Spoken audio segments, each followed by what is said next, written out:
बोलो बाबा केदारनाथ की जय। हम लोग शाम के दर्शन के बाद आराम किए और सोचे कि सुबह जल्दी उठ के हम लोग नीचे उतरना शुरू कर देंगे। लेकिन जैसे ही हम लोग बाहर निकले, देखे जो वो अलौकिक दृश्य, भव्य अप्रतिम जो दृश्य दिखा पहाड़ों पे, वो हम अपने आप को रोक नहीं पाए और सोचे कि नहीं, एक बार और पुनः चल के हम बाबा का दर्शन करते हैं और इन सुंदर पहाड़ियों का दर्शन करते हैं। इस स्वर्ग का जो नज़ारा है, इसका हम लोग भरपूर इसको नज़रों में कैद करते हैं और उसके साथ साथ कैमरे में भी कैद करते हैं। और हम लोग निकल पड़े। ये देखिए, सुबह 5 बजे का ये सुंदर दृश्य है, सुबह 5 बजे का। और हम लोग चले गए दर्शन करने। वहाँ देखिए, ये यहाँ का जो हेलीपैड है, यहाँ से लगभग मंदिर की दूरी 150-200 किलोमीटर के आसपास, 200 किलोमीटर के पास आसपास है। हम लोग यहीं रुके हुए भी थे, इसे थोड़ा सा ही आगे। और सुबह ही एकदम हलचल शुरू। कुछ लोग चढ़ने वाले, कुछ लोग उतरने वाले। ज़्यादातर सुबह तो उतरने वाले ही रहते हैं। हम लोग भी चले बाबा के दर्शन के लिए।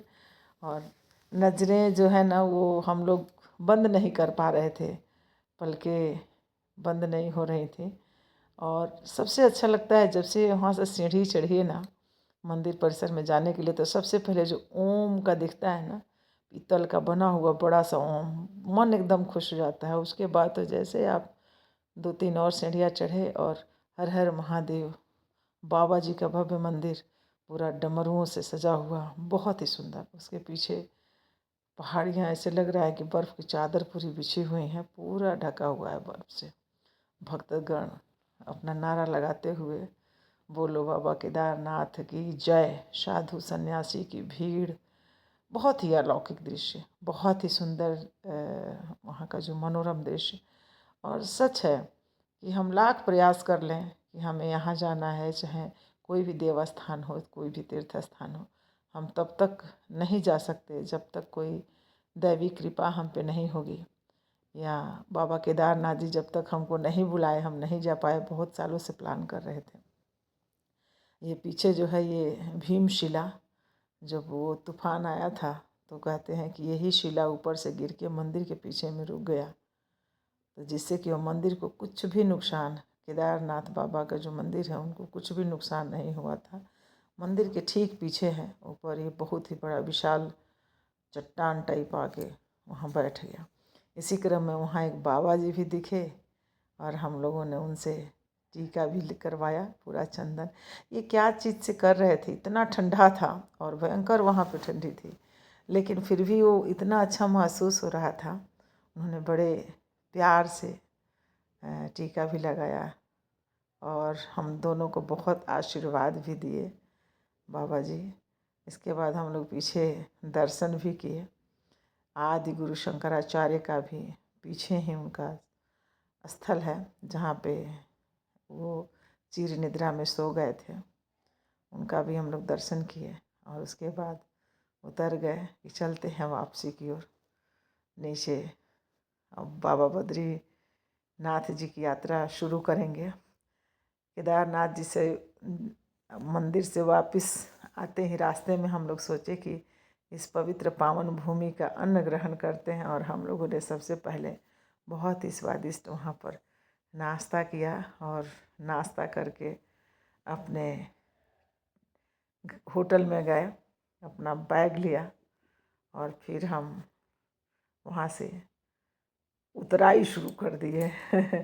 उतरने का समय लगभग 7:30 पौने 8 के आसपास हम लोग वहाँ से अपनी यात्रा शुरू की, वापसी की यात्रा। वैसे वहाँ से कोई भी ऐसा नहीं होगा जो वहाँ से आना चाहेगा। क्या भव्य दृश्य, बहुत ही अनुपम दृश्य। और हम लोग रुक रुक के उस दृश्य को देख रहे थे और ऐसा मन हो रहा था काश हम कुछ दिन तक यहाँ पे रहते। लेकिन ये समय की अपनी बाध्यता है और वहाँ सबको, सभी श्रद्धालुओं को जाना ही है। देखिए ये सुंदर दृश्य, इसे कौन छोड़ के आना चाहेगा। अगर ये स्वर्ग है, अब इससे सुंदर तो स्वर्ग नहीं होगा जो हम लोग देख रहे हैं अपनी नज़रों से। हम अपनी नज़रों में इसको भरपूर कैद करना चाहते थे, कैमरे में भी कैद करना चाहते थे, और हमने काफ़ी कुछ किया, बहुत सफल हुए। निहारते हुए उसको हम जहाँ भी हम रुकते थे वहाँ पहले पीछे मुड़ के देखते थे, अरे अब तो धूप निकल गई, अब तो और चमक रहा है, काश हम लोग रुक जाते। हालांकि रास्ता जो इतना ख़राब है, पत्थर है, ऊबड़ खाबड़, टूटे फूटे, उसी में घोड़े जा रहे हैं और काफ़ी स्लिपरी, पैर इस पर काफ़ी फिसल रहा है। बहुत ही संभल संभल के उतरना है। चढ़ने में तो थोड़ा सांस का प्रॉब्लम होने लगता है, समस्या उसमें आने लगती है, थक जाते हैं चढ़ाई में। और उतरने में यह है कि पैरों में दर्द, घुटने में और एड़ियों में, थोड़ा पिंडलियों में दर्द होने लगता है। लेकिन फिर भी ऐसा करते करते हम रामबाना तक पहुंच गए।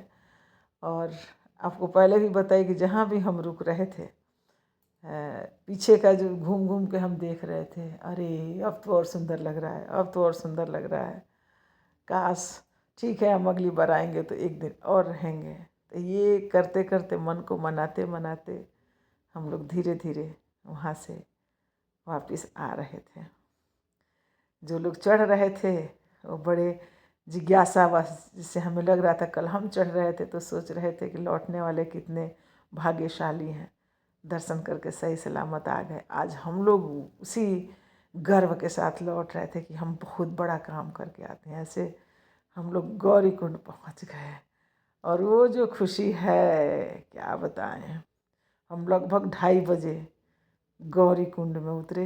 ये जो गेट दिख रहा है, यहीं से असली चढ़ाई शुरू होती है, लेकिन यहाँ से भी जो हमारा टैक्सी स्टैंड है वो कुछ दूरी पर है।